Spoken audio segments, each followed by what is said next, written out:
George, thanks again for being here today. I really appreciate your time. Congratulations on being a Bravo Award honoree. Tell me, what does that mean to you to be a Bravo Award honoree? Well, as I told you earlier, I wasn't a great student at Thomas Dale at the time. But it really does mean a lot to me. I wanted to be able to come here and share some experiences and hopefully tell some of these kids how important it is to learn the basics in high school and how those basics will take you into the future. So, tell us about yourself and your time at Chesterfield County Public Schools. Tell us about your schools and everything else. I went to Enon Elementary School growing up, and I went to Chester Middle School. I played football in elementary school and middle school. And then in high school, I was a golfer, so I played on the golf team at Thomas Dale for the entire time I was there.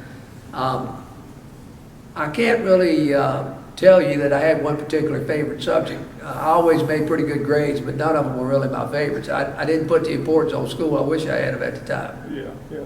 So did you, you enjoyed golf though? You were on the golf team. How did y'all do? Yeah. We actually went to the state championships my senior year. Yeah. Same year that Curtis Strange and Alice Strange played for Princess Anne. We were there. Wow. Were there any memorable moments at Thomas Dale, or teachers that may have been your favorite, or memorable moments that you think were, stood out to you? We had a teacher named Mr. Smith, who everybody loved, and Jesse Rideout. Those two stand out to me. Teachers that I remember from high school. That's cool. And then what about friends? Do you keep in contact with any of your classmates and as a group, and get together at all?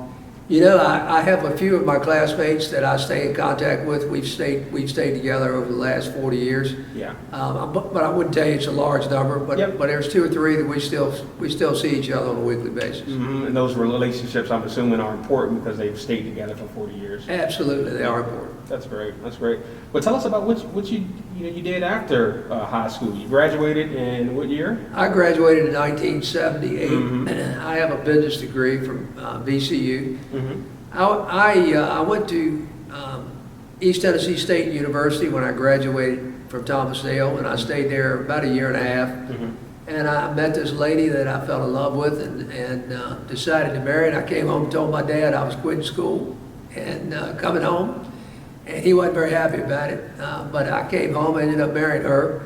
And I enrolled at VCU. And I graduated from there in about a year. A semester didn't take me very long. That's good. So what did you do after your graduation from VCU? How did you land, and where are you now? I had a cousin come by my house one night, and he said, George, you can make a lot of money in the real estate business. Let's go get a real estate license. And I was enrolled at VCU at the time. But we went to Meadowbrook High School to their adult continuing education program and took the real estate classes. And I got into real estate business while I was attending VCU. And I've never had another job. I've been in business 43 years. I'm starting my 43rd year. Wow. I got into real estate business. I fell in love with it.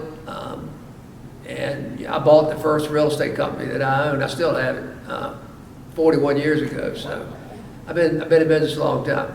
That's awesome. Tell us about some of your projects. So you've done a lot of work in and around the region, and some of the work that's been done in the Chesterfield area. Tell us about those projects, and yeah. We've done a number of the larger residential projects in Chesterfield. We did Rivers Bend, the Highlands, Meadowville Landing, just to name two or three of the other ones that are the larger projects. Chester Village was one of our projects that we're very proud of. It had a lot of different components that it won a number of awards.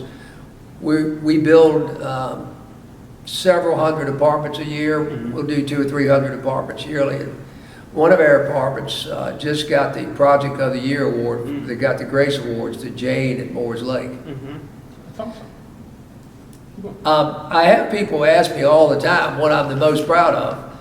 And it's interesting. If you had asked me in my 40s what I was most proud of, I would have told you the projects that I just mentioned. When I was 49 years old, in December of 2005, I was diagnosed with a squamous cell carcinoma of the throat. And I had about a 50-50 chance of surviving that, and I was fortunate enough that I did survive it.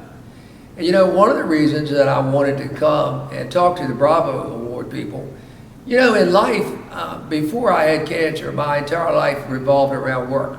I don't know of a person that worked any harder than I did for 35 years. I worked at it 7 days a week. And it made me realize, after I had that issue, that it wasn't all about work. It was about having a balanced life. And you know, if I could tell the kids anything, to try to have a life where you balance your work and your faith and your family. And I think that's critical that they understand that. That's a very important item. I've told my kids growing up, every day at 5 o'clock, I always had a choice whether I went home or I stayed at work. And I always stayed at work. And I told them every day at 5 o'clock, I'd like for you to go home to your family. That's where you belong. I had somebody ask me what I'm the most proudest of and what are my favorite things to do. I'm the most proud of the work that I do for the Massey Cancer Center. I do the lobbying at the General Assembly as a citizen volunteer, and we've raised a lot of money for cancer research over the last 15 years. I've served on the board at the health system there and on the MCV Foundation. I've chaired the Real Estate Foundation. Before I had cancer, I never had time to do any of those items.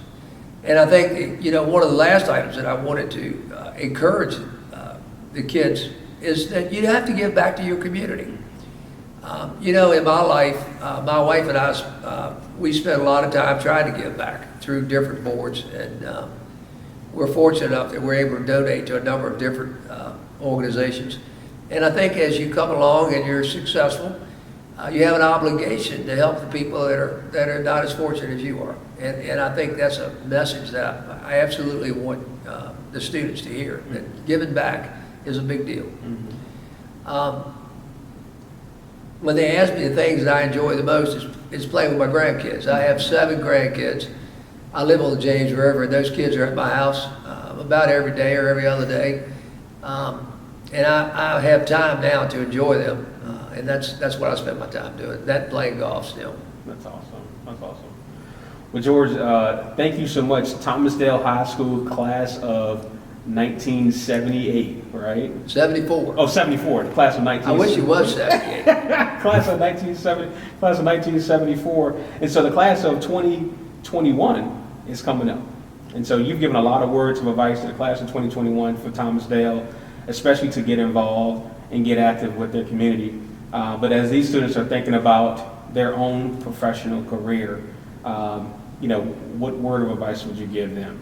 You know, my wife always laughs. She said, you know, I don't know why you call it going to work. You love what you do. You don't ever go to work. And I guess the one piece of advice I could give them is do something you love. If you love it, you don't ever go to work. You look forward to every day of going there. Absolutely, absolutely. Well, go Knights, right? Let me cut this phone off. Oh, you're fine. Thing's ringing off the hook. Yeah, go Knights. You know, I still go to the Thomasdale football games, and I still enjoy, you know, the Knights.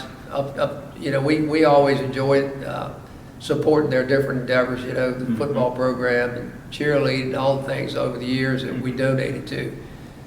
But Thomasdale always had a place in my heart. I had a good time there, and I enjoyed it.